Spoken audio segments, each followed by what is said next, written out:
They came not with the roar of thunder, but with the slow, grinding certainty of a storm building over months, a storm forged in desert sunlight, Ottoman steel, and imperial ambition. In the year 1683, the fate of Europe balanced upon a fragile edge, and Vienna, the proud imperial city of the Habsburgs, stood like a lone torch, flickering against a suffocating darkness. The Ottomans had marched for months, an army vast enough to make the earth groan beneath their weight. Their banners, green and gold, billowed like the breath of a sleeping dragon stirring awake. Their cannons, dragged across plains and mountains, spoke of a conquest not driven by fury but by inevitability. To their commanders, Vienna was not simply a city, it was the keyhole to Europe.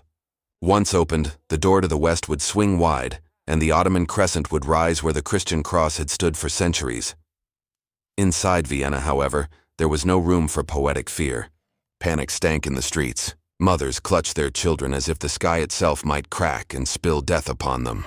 Soldiers, pale with exhaustion, hurried along the walls, their boots scraping stone worn thin by centuries of defense. The emperor had fled, carrying the burden of his empire far from the city that needed him most, leaving behind a skeleton garrison, no more than 15,000 men, to face a tidal wave of nearly 150,000 Ottoman troops. The numbers alone were enough to crush hope. Whispers curled through taverns and shuttered homes like smoke. Vienna cannot survive. Vienna has been abandoned. Yet something in the hearts of its defenders refused to bow. They were hungry, yes, terrified undoubtedly. But they were also men who knew that if Vienna fell, Europe would bleed. There was no land left to retreat to, no fortress stronger than the one beneath their feet. They were the wall, and behind them lived a civilization that believed in them, even if its crowned rulers had run. When the Ottomans finally encircled the city, their camp stretched across the earth like a second city, a living, breathing machine of war. Smoke from thousands of cooking fires rose to meet the sky, drums boomed like distant heartbeats, and the banners of the Sultan fluttered in arrogant promise. Grand Vizier Kara Mustafa Pasha, proud in his silks, believed destiny itself marched with him. He did not thirst for simple victory, he sought humiliation. Why crush when you can make the world kneel, he thought. And so he delayed his attack, imagining Vienna surrendering in shame, imagining his triumph echoing through history as the man who broke the Christian world without wasting lives. He did not know that time, the very thing he believed his ally, was silently sharpening its teeth. Every day the Ottomans dug closer, tunneling beneath Vienna's walls, filling the belly of the earth with explosives. Every night the Viennese counter-tunneled, crawling through choking dust and darkness like blind moles, listening for the enemy beneath the soil. When they found Ottoman miners, the battle was fought in shadows, knives scraping bone, muffled screams swallowed by soil, explosives ripped from enemy hands and dragged back into the light. It was not war, it was obsession, desperation, a struggle for every inch of ground and every breath of air. Cannon fire hammered the walls, stones splintered like old bread, and dust lay over the city like mourning cloth. Food dwindled until hunger became a constant gnawing animal inside every stomach. Rotting horses, boiled leather, even grass, and nothing was spared. Children grew silent. The elderly disappeared quietly into corners and didn't rise again. And still, Vienna refused to break. At night, when the city lay beneath a suffocating silence broken only by distant Turkish drums, the defenders looked to the hills, searching for a miracle, praying to see banners crest the horizon. Days passed, weeks, months, and still no army appeared. A priest walked the streets at sunset, voice shaking but fierce, chanting prayers not of peace but of defiance. His words echoed against burned stone and weary hearts. God is watching, and he does not abandon his city. Some believed, some doubted. All clung to his voice like a lifeline. Meanwhile, far beyond the walls, Poland's king, John III Sobieski, prepared his crusaders. 80,000 men strong, hardened and restless. His riders, the famed winged hussars, trained like predators waiting to be unleashed. Their wings of wood and feathers did not merely decorate them. They roared when they charged, a thunderous scream meant to remind the enemy that death could fly. Letters from Vienna reached Sobieski, each one tremoring with urgency. There was no time for politics or pride. If he delayed, Vienna would be ash and Europe would wake to a new master. Back inside the besieged city, nights were haunted not only by hunger, but by dread. Torches flickered atop the walls as watchmen stared into the blackness. They whispered stories of garrisons swallowed whole by sieges, of cities flayed open by Ottoman blades. Their voices trembled, yet they stayed at their posts. Below them, in the Ottoman trenches, janissaries whispered too, of European knights, of Polish riders with wings like angels of death, of rumors that Sobieski marched toward Vienna. Fear is not the property of the weak alone. Even the mighty tremble when legends stir. Then came the day when the earth shook beneath an Ottoman blast so powerful that the city itself gasped. A section of the walls collapsed, the sky filling with debris and screams. The Ottomans surged forward, a tide of armored bodies, curved swords catching sunlight. The defenders met them with muskets, cannon bursts, boiling resin hurled from shattered ramparts, stones dropped on armored skulls. Men fought not for glory but for breath, for soil, for every living heartbeat behind them. Blood-soaked stone. Smoke choked the air. Vienna staggered and but did not fall. That night, as fires licked the ruins and the wounded groaned, the wind shifted. A rider burst through the city covered in dust, exhaustion clinging to him like a second skin. His voice cracked as he shouted what every soul had prayed to hear. The relief army is near. Sobieski is coming. For a moment silence blanketed Vienna, stunned, frozen, unbelieving. Then the city erupted in cries that sounded like salvation itself. Men who had not tasted hope in months wept openly. Mothers clutched their children. Soldiers lifted each other in trembling arms. Hope did not merely return. It flooded the veins of the city like wine poured into starving bodies. Outside the walls, Kara Mustafa finally sensed the shifting winds. Scouts returned with news. The Polish banners had been sighted on the horizon, joined by forces from the German states. A coalition, forged not by diplomacy but by fear. 80,000 crusaders bearing crosses on their chests and fury in their hearts. The vizier's jaw tightened. He had expected the emperor to abandon Vienna. He had not expected Europe to rise.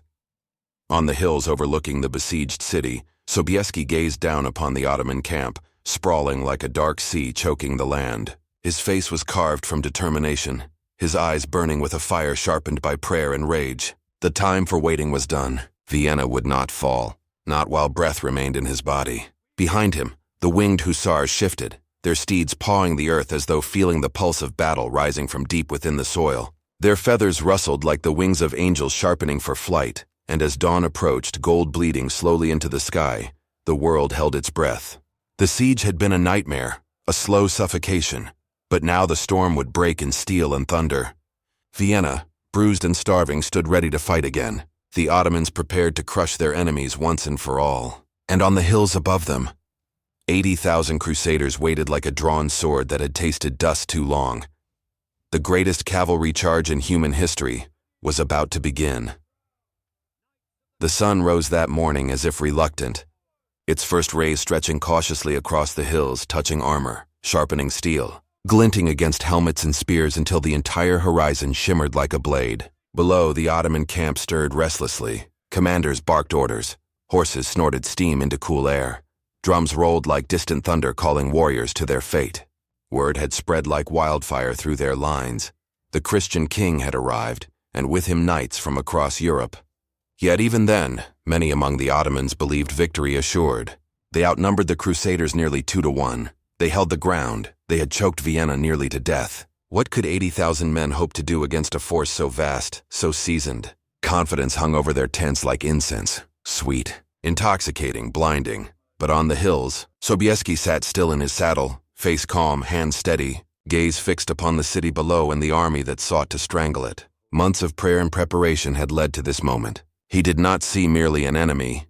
He saw fate itself waiting to be claimed. His men, hardened by battles against Tatars and Turks alike, whispered hymns beneath their breath, fingers brushing over rosaries, armor creaking softly as they bowed their heads for one final prayer. No cheering, no grand speeches. War does not need noise to speak. Courage breathes quietly in the chests of those who understand what they risk everything for. At noon, the first clash erupted, not with the cavalry's famous thunder, but with the grinding clamor of infantry. German and Imperial soldiers pushed forward, shields raised, muskets crackling, cannons roaring from newly dug positions. The Ottomans responded with fury, unleashing volleys of musket fire, their own cannons belching flame. Janissaries advancing in tight lines with the discipline of an empire forged in centuries of conquest. Steel clashed against steel. Smoke turned day into something between dusk and nightmare. Fields churned beneath boots and hooves, the air filled with screams, commands, prayers, and the ragged breath of thousands fighting to define the future. Vienna watched from its battered walls, eyes wide, breath held. Children clutched railings, old men leaned heavily on shattered stones. Soldiers bruised and starved gripped muskets with trembling fingers. They had survived fire, hunger, disease, bombardment. But this moment struck deeper than all of it. For the first time in months, they were not alone behind the storm. Hope took shape in the form of banners whipping violently in the wind, and cavalry plumes shimmering like ghostly wings on the hilltops. Yet hope is a fragile thing amid war. By mid-afternoon, the fighting swelled like a tide determined to swallow everything. Ottoman cavalry swept across the plains, slamming into Christian lines with brutal force. Spears shattered, horses screamed, men fell beneath trampling hooves. The defenders buckled, reformed, buckled again. For every step gained, blood paid the price. The Ottomans pressed harder, determined to break the Europeans before the cavalry could descend. For Kara Mustafa Pasha knew well, if he crushed their infantry first, the wings of Poland would never take flight. But fate is not always kind to those who believe themselves its master. A mistake, subtle, poisonous, crept into the Ottoman command. Their forces stretched wider, bending to encircle the Crusaders, seeking to flank and suffocate. In doing so, they created a weakness, a seam in the fabric of their formation, thin and exposed. Sobieski saw it. He had waited long hours watching, calculating, refusing to be drawn into an early charge. A king is not merely a ruler, he is a judge of time, and the right moment, like a divine whisper, touched him then. He lifted his hand. On the hills, 80,000 Crusaders inhaled as one. Drum stopped. The world seemed to pause, then the ground shook. The winged hussars surged forward, hooves pounding earth with such force that it felt like the beating of a colossal heart. The sound was not merely noise, it was terror, given form. A roar that rolled down hillsides and across open fields, rattling armor, shaking souls. Feathers streamed behind the riders like the wings of avenging angels. Lances lowered, sun blazing off steel tips until they became bolts of divine wrath. They did not gallop. They descended unstoppable, a living avalanche of iron and will. Sobieski himself rode at the head, not hidden behind ranks but leading them. Cloak whipping behind like a banner of war, eyes fixed upon the enemy with a fury both holy and human. The Ottomans fired volley after volley, bullets slicing air, arrows arcing like swarms of black insects. Yet the charge did not break. It accelerated. It screamed. It devoured the distance between armies in heartbeats, and when it struck, the earth seemed to split. The first wave smashed into Ottoman lines with such impact that bodies lifted from the ground, shields shattered like brittle shells, horses and men alike thrown backward by force that felt unnatural, monstrous, unstoppable. A second wave followed. Then a third, then German and Austrian cavalry crashing behind them, turning what had been battle into cataclysm. Fear is a disease, contagious, devouring, merciless. It spread through the Ottoman ranks faster than command could contain it. Soldiers turned, panic bubbling in their chests, and panic once begun is a beast that refuses chains. Kara Mustafa shouted, commanded, threatened, but fear does not bow to authority. Standards fell, drums faltered. Ranks buckled, then collapsed, and in that collapse lay the end of an empire's dream of Western dominion. The army that had marched with arrogance now trembled under the hooves of riders who had tasted desperation and turned it into righteous fury. Vienna roared, not with joy, but with release so powerful, it felt like a collective exhale from the depths of the city's weary soul. Soldiers on the walls wept openly, mothers clung to their children, strangers embraced as tears rolled freely. Bells, cracked, soot-stained, nearly silent, rang across the battered streets, each pealed a cry of deliverance. Priests fell to their knees. Survivors who had starved, fought, and prayed for salvation now watched destiny unfold before them in the thunder of charging cavalry. The Ottomans fled, not in orderly retreat but in collapse. Commanders trampled beneath their own men, tents abandoned, cannons left to be claimed. What had been pride now turned to ashes. Kara Mustafa, realizing all was lost, fled the field, his dream crumbling beneath hooves and dust. He would pay for his failure not here but later, strangled by a silken cord, executed not by enemies but by the very empire he had hoped to glorify. When the sun dipped and twilight softened the sky, Sobieski rode into Vienna, not like a conqueror, but like a guardian returning to a city that had held its breath too long. The people surged around him, cheering, weeping, reaching to touch him, as though to confirm he was flesh and not some divine apparition. Yet Sobieski, weary and dust-covered, simply looked upon the ravaged city and whispered, "I came, I saw, and God conquered." For he knew well that glory is fleeting, and history too often forgets the tears and graves behind its victories. Night fell gently over Vienna, and for the first time in months, it fell upon a city not suffocating but breathing freely. Fires of battle cooled. Smoke lifted like spirits ascending. The dead lay still, but their sacrifice echoed in every heartbeat still alive. Women lit candles at shattered altars, their flames trembling but bright. Soldiers, starving and bruised, shared bread gifted by the very troops who had saved them. And above, the stars returned to a sky long hidden by war, silent witnesses to the turning of history's wheel. For on that day, 80,000 Crusaders did not simply break an army. They halted an empire. They preserved a continent. They carved into time a moment when steel and faith and desperation stood against overwhelming force and did not yield. And long after swords rusted, armor tarnished, and kings and viziers turned to dust, the memory remained whispering through centuries that in the hills above Vienna, wings once thundered, and the world changed beneath them. And in that memory lives the lesson that numbers alone do not decide destiny, hearts do.